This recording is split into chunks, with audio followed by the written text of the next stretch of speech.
because it's problematic. Hunger in the land, poverty in the land is causing a lot of problems. Now, we have a few months, no, October, November, September, October, November, 2 months away.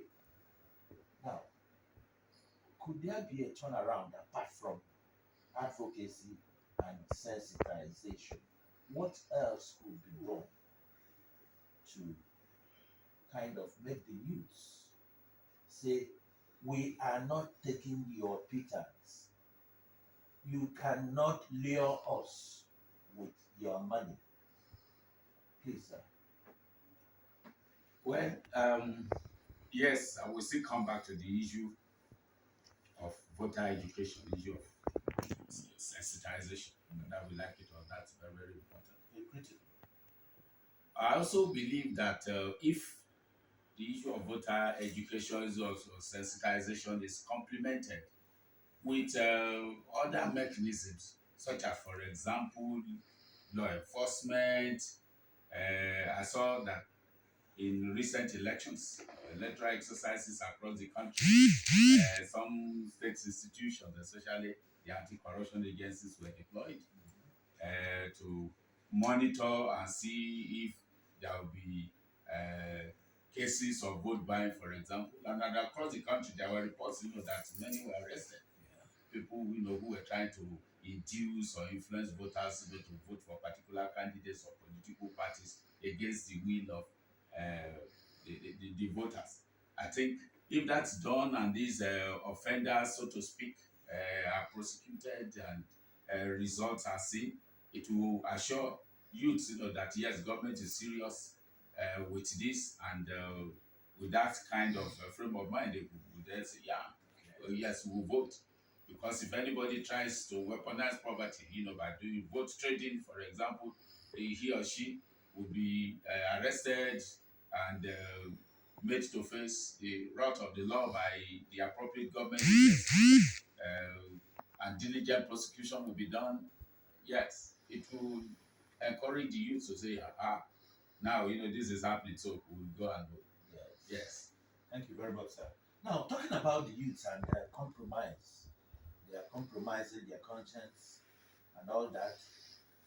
Now, what do you say of it? It has now become a norm that INEC would appoint professors from the ivory towers to take over critical areas during election, that announcement of results and all that, returning of results.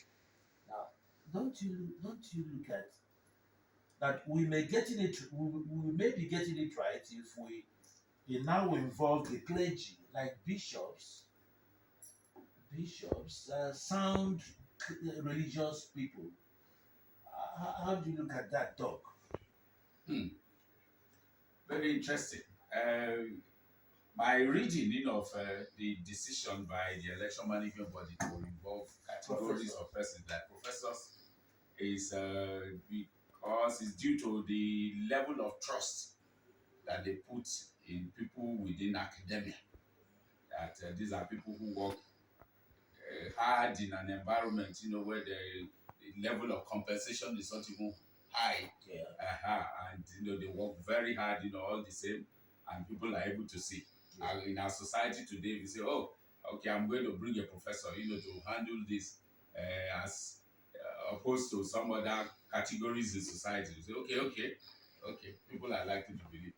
Now, coming to the issue of introducing other categories of citizens like The clergy. the clergy.